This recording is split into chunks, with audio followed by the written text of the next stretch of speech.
Bismillahirrahmanirrahim. Assalamualaikum warahmatullahi wabarakatuh.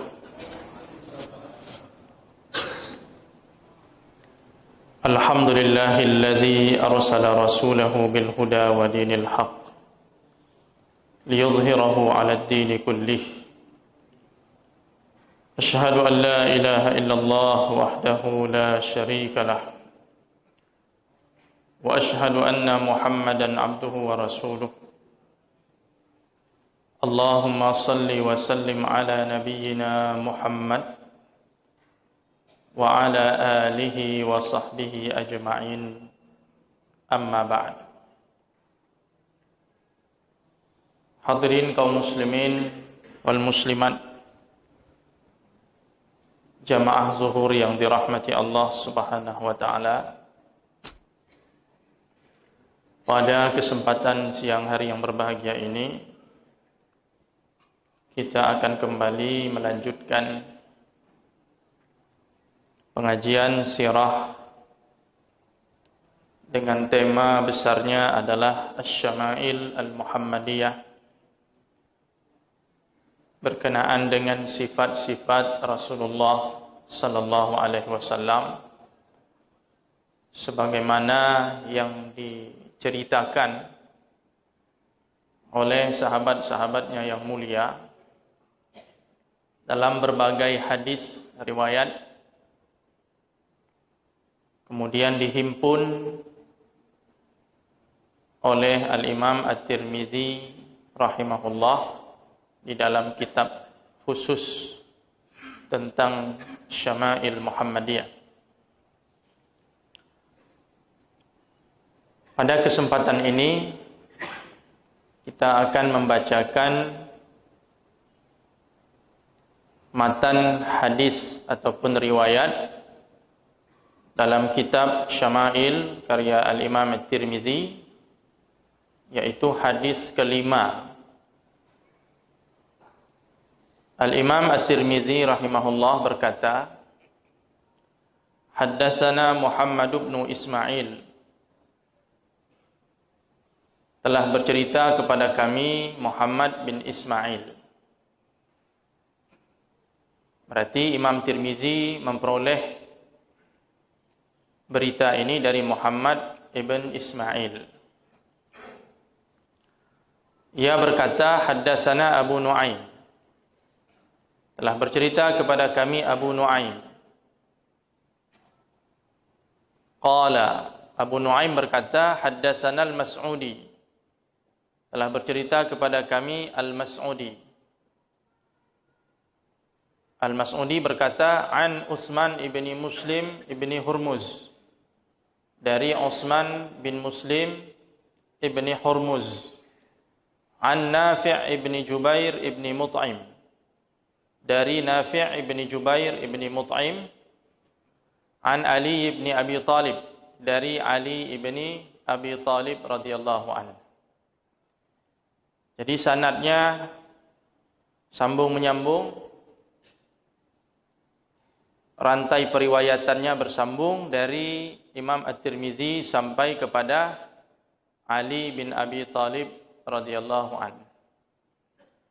Jadi sumber berita ini adalah Ali bin Abi Talib.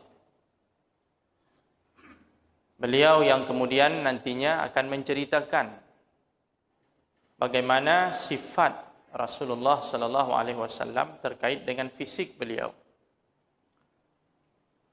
Hadis ini diriwayatkan oleh Al-Imam At-Tirmidzi di dalam kitabnya Sunan At-Tirmidzi. Jadi selain tercantum dalam kitab Asy-Syama'il, juga tercantum dalam kitab Sunan At-Tirmidzi. Beliau mengatakan, hadza hadisun hasanun sahih. Hadis ini hasan sahih. Berarti masih dalam kategori hadis yang diterima, makbul. Meskipun ada seorang perawi yang bernama Utsman ibni Muslim, disebutkan oleh pensyarah kitab ini, fihi lin, ada sedikit kelemahan. Jadi ada satu perawi hadis dalam riwayat ini yang agak lemah, sedikit kelemahannya. Tapi kelemahan ini tidak terkait dengan kepribadiannya. Orangnya baik, bagus, soleh. Cuma kelemahannya dari sisi hafalannya saja. Tidak begitu kuat atau tidak begitu kokoh ingatannya atau hafalannya. Ali bin Abi Thalib berkata, "Lam yakunin nabiyyu sallallahu alaihi wasallam bit-tawili wala bil-qasir. Shaznul kaffaini wal qadamaini, dhakhmur ra'si, dhakhmul karadis, tawilul masrubah, idza masya takaffa'a takaffuan ka'annama yanhattu min sababin lam ara qablahu wala ba'dahu mislah." Jadi marilah sama-sama kita memperhatikan kalimat demi kalimat yang disampaikan oleh Ali bin Abi Thalib terkait sifat fisik Nabi sallallahu alaihi wasallam yang sebahagiannya sudah disebutkan dalam riwayat-riwayat sebelumnya. Baik dari Anas maupun Bara' ibn Azib, dan hari ini dari Ali bin Abi Thalib. Jadi setiap sahabat Nabi itu berkomentar tentang Rasulullah sallallahu alaihi wasallam, tentang apa yang mereka lihat, yang mereka saksikan. Sebahagian informasi yang disampaikan kepada kita ada kesamaan. Jadi Anas melihat, kemudian dia menceritakan. Al-Bara' bin Azib melihat, kemudian menceritakan. Ali bin Abi Thalib pun melihat Rasulullah, kemudian menceritakan. Ketika mereka menceritakan tentang Rasulullah, sebahagiannya itu ada kesamaan, walaupun mereka menceritakannya dengan bahasa dan redaksi yang berbeda-beda. Kata Ali bin Abi Thalib, "Lam yakunin nabiyyu sallallahu alaihi wasallam bit-tawili wala bil-qasir." Nabi sallallahu alaihi wasallam tidak terlalu tinggi dan tidak pendek. Jadi Nabi itu posturnya itu sedang dan agak lebih condong kepada tinggi. Tapi tidak terlalu tinggi, sebagaimana yang sudah pernah kita jelaskan berdasarkan penuturan Anas dan Al-Bara' bin Azib. Jadi sifat ini sepakat semua sahabat Nabi menceritakannya. Semua sahabat yang bercerita tentang postur tubuh Nabi sallallahu alaihi wasallam menyinggung tentang ini. Nabi tidak terlalu tinggi dan tidak pendek. Sedang-sedang posturnya. Kemudian kalimat yang kedua dari Ali bin Abi Thalib, beliau mengatakan syaznul kaffaini wal qadamaini. Syaznul di sini artinya ay ghalizuhuma. Rasulullah itu memiliki kedua telapak tangan dan kedua telapak kaki yang tebal. Jadi telapak tangan Rasulullah dan telapak kakinya itu tebal. Tebal di sini bukan artinya kasar. Jadi harus dibedakan antara syaznun ini dengan khusyunah. Tebal dengan kasar itu berbeda. Karena dalam riwayat yang lain dari Anas bin Malik radhiyallahu anhu, nanti akan ada sebutkan dalam riwayat yang lain, Anas mengatakan wala masistu khazzan wala hariran wala syai'an kana alyana min kaffi Rasulillah sallallahu alaihi wasallam. Belum pernah aku menyentuh sutra ataupun sesuatu yang lain selain sutra yang lebih lembut dari kedua telapak tangan Rasulullah sallallahu alaihi wasallam.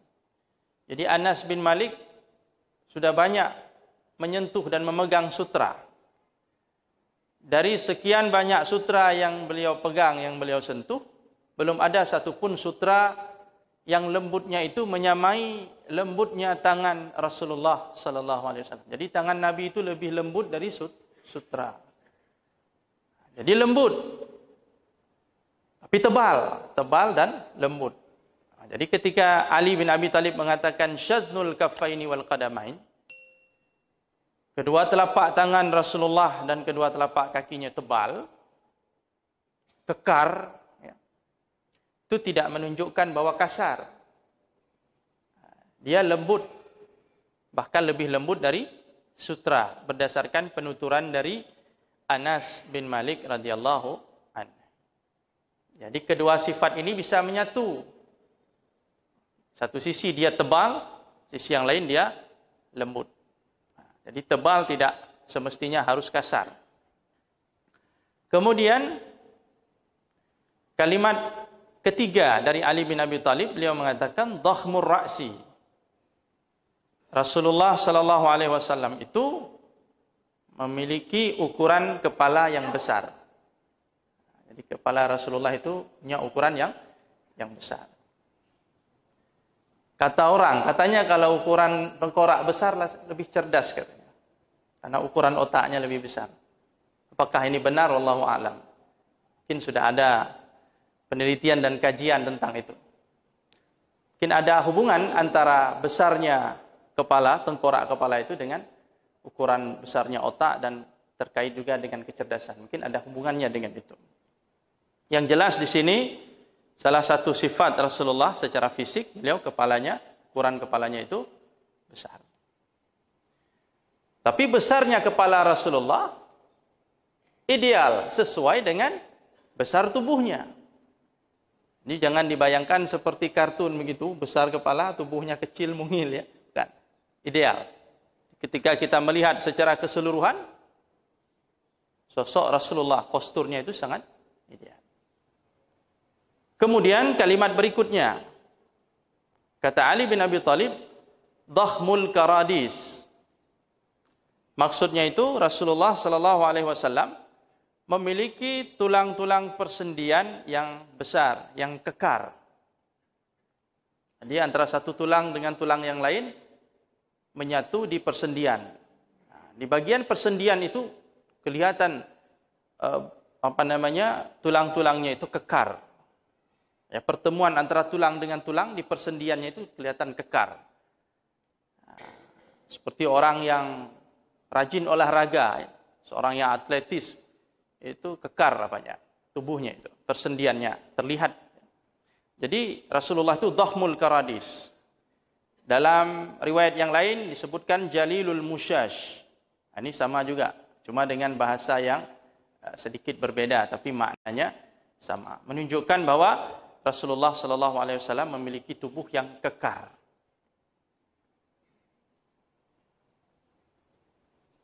Kemudian kalimat berikutnya dari Ali bin Abi Thalib tentang Nabi sallallahu alaihi wasallam, beliau mengatakan tawilul masrubah. Masrubah ini bulu yang tumbuh di bagian dada sampai ke pusat. Jadi rupanya Rasulullah sallallahu alaihi wasallam itu memiliki bulu-bulu yang tumbuh di bagian dadanya, di sekitar dadanya sampai ke pusat. Tapi Rasulullah bukan orang yang memiliki bulu yang memenuhi tubuhnya. Nanti ada disebutkan dalam riwayat yang lain, Rasulullah tidak memiliki bulu yang tebal sehingga tubuhnya itu ditutup, diselimuti dengan bulu-bulu yang tebal. Tidak. Rasulullah itu bulunya tipis. Dan di bagian dada beliau sampai ke pusat itu ditumbuhi bulu-bulu tersebut. Tawilul masrubah. Bulu yang tumbuh di situ memanjang dari bagian dada sampai ke bagian pusat. Nah, ini yang diceritakan oleh Ali bin Abi Thalib radhiyallahu anhu. Dan beliau berhak menceritakan itu semua karena Ali bin Abi Thalib merupakan salah satu orang yang paling dekat dengan Nabi sallallahu alaihi wasallam, ahli bait Rasulullah sallallahu alaihi wasallam. Tinggal pun di rumah Rasulullah. Dipelihara oleh Nabi sallallahu alaihi wasallam dari sejak kecilnya. Menantu Rasulullah. Jadi segala kedudukan posisi beliau dengan Rasulullah itu sangat dekat. Jadi dia tahu bagaimana tubuh Rasulullah. Bagaimana dada Rasulullah dia tahu. Maka dia ceritakan kepada kita. Kemudian Ali bin Abi Thalib mengatakan, idza masya takaffa'a takaffuan. Apabila Nabi sallallahu alaihi wasallam berjalan, maka beliau berjalan dengan langkah tegap, ya, dengan langkah yang mantap. Ka'annama yanhattu min sababin, seakan-akan Nabi sallallahu alaihi wasallam sedang berjalan di sebuah jalan yang menurun. Jadi jalan Rasulullah sallallahu alaihi wasallam itu begitu mantap, kokoh, ya.